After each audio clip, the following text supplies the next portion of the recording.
Hey guys, welcome back to another value bomb. I just closed yet another client this week and thought to myself, you know what? The people need this sales sauce too.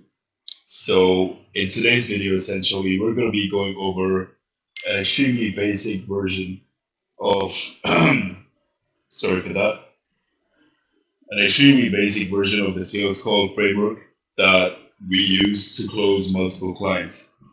So, without any further ado, let's get started. So the killer IPGA sales framework. This is one of the most fun aspects of running an IPGA. And why exactly is it fun, you may ask? It's because sales calls are generally in their nature fun and making money, especially making money. Let me put this in green for you guys. And especially making money is fun. Sales is goaded because it'll be extremely easy to close. Sales is goaded because it'll be extremely easy to close as long as the prospect is actually a fit. If the prospect is not a fit, there's no point in forcing a relationship there just for the income. Because in the long term, that's going to be quite, let's just say, negative for both parties. If they're broke, you don't have to take any money up front. If they're on a call with you, they most likely already trust you a ton and will be easy to convince them to partner with you. So actually, getting someone booked on a call is 50% of the hard work already done because they're basically halfway through the door at that point. All you have to do is say the right words and know when to shut your mouth. And that's basically sales for you. That's sales in a nutshell. So they kind of already trust you, and some sort of credibility has already been established if they hop to the call with you. So it's really, really hard to mess up as long as you know what you're doing. All you need to understand is that if there is no pain, you will not close. So if your clients do not have any pain points, or if they do not have a desired situation they want to be at, or if they don't know what their current situation is, then you will not close. Because there has to be some sort of pain you can take away or some sort of situation you can bring to them. That's the way you close, by framing a problem and then positioning yourself as the only viable solution to that problem. So basically, here's the sales call structure. It starts off with some short intro and rapport. Then it moves on to frame slash setting the agenda. So intro and rapport can basically be anything like how has your day been? Anything to kind of ease the tension. You don't really want to make it seem like a sales pitch. It should feel like a friendly Zoom call that you're hopping on just to make a partnership. So how has your day been? Or where are you calling from? And how are you doing? And after asking these open-ended questions, you can kind of go based off their answer in order to kind of ease them before actually moving on with the sales call. Then we move on to frame slash setting the agenda.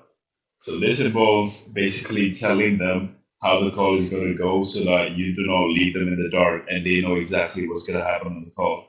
So you really want to get them to create a sense of urgency along with yourself by saying something like, I hope you don't mind if you go ahead and get right into it. I do have another call booked in after this. What this does is it does two things.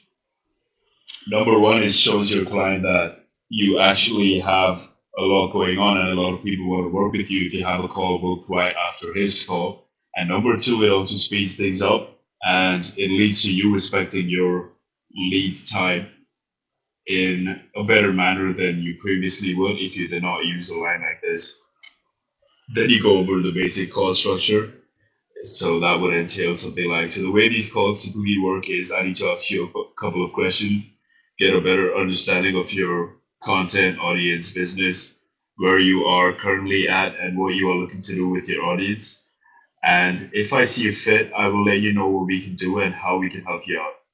So why this line right here is important is because it shows them that you're not desperate for this partnership. It shows them that they need you and you do not need them. And that's always how you gotta move, especially with sales. You gotta have an abundance mindset. If this lead doesn't close, another one for sure will. So Another important line in this is at the end you can make a yes or no decision. So what I like to do is I like to tell my leads in the start itself that I strongly believe how a person does one thing is how they do everything. So at the end of this call, regardless of whatever happens, I either want you to make a hell yes decision or a hell no decision. I do not want you to say maybe this and that. Just be very, very clear and honest with me. Then number three can be discovery slash see if they're a fit. Here's where the discovery call aspect comes into play. So here's where you just ask some basic screening questions, like, for example, how long have you been making content for? And they'll give you a number here. You can comment something on that, or you can even plug in one of your testimonials. Who is your target audience? Ask them if they figure out their target audience already. Number three can be, do you currently have a business partner? And number four, you can say, how are you currently monetizing your audience? Now, all these are extremely relative. You don't have to stick to this, but this is just some of the questions that you can ask. Do not copy this verbatim to what I say though, because you need to have your own sauce when it comes to sales. I'm just giving you the blueprint. It's up to you to implement it in your own way. Then after that, you find out their pain points. And again, if there is no pain, you will not close. So here you find out their pain points and basically what exactly it is that's stopping them from being at where they want to be and how you can help them get where they want to be by solving that problem for them. So you can start off by saying, what would you say is your biggest challenge right now when it comes to building your business or monetizing your audience? And what would be the ideal situation for you? And how does the current situation fall short? That could be one of the questions. The second one could be, if you could change one thing about your current situation, what would it be? Then you can say, you said you are at X revenue, but you want to be at Y revenue. What's really holding you back from already being at Y revenue right now with what you are doing? What this does is it forces them to put themselves in an uncomfortable spot by really, putting all their business issues out there and all their pain points out there, therefore giving you an opportunity to position yourself as, again, the only viable solution. Then you can say, why do you say that's the biggest challenge? That's just basic, self explanatory. Then you can ask them, what happens if you don't achieve X result within Y time frame? And then you can also ask them, what happens if you do nothing? This basically makes them realize that if they don't take action now, they're gonna basically miss out on a lot. And then one of the final steps is summarize. If I understand correctly, your main challenges are A, B, and C. Is that correct? Then let them talk for a while. You mentioned that you've tried X, Y, and Z solutions without success. Have I got that right? So basically, this shows them that you were actually listening, and you should be noting every single answer to the questions above, because that's how you really move like a professional in any sales call. Then, after summarizing, you have the desire and transition to the pitch, the actual bread and butter of the sales call. So here you say, if we can provide a comprehensive solution that resolves your challenges, a comprehensive solution that resolves your challenges, how exactly would that change things for you? Then you can be like, what does the ideal situation or solution look like for you? And then finally, once they've answered those questions, assuming they don't throw an objection at you already, you can say, are you open to exploring our product slash service that seems to align with your needs? And this is not exactly what we use, but this is something that you could use if you'd like the actual document of what we use on our sales calls. You can click the link in the comments below and join the Discord where I'll be giving it out to you guys for free.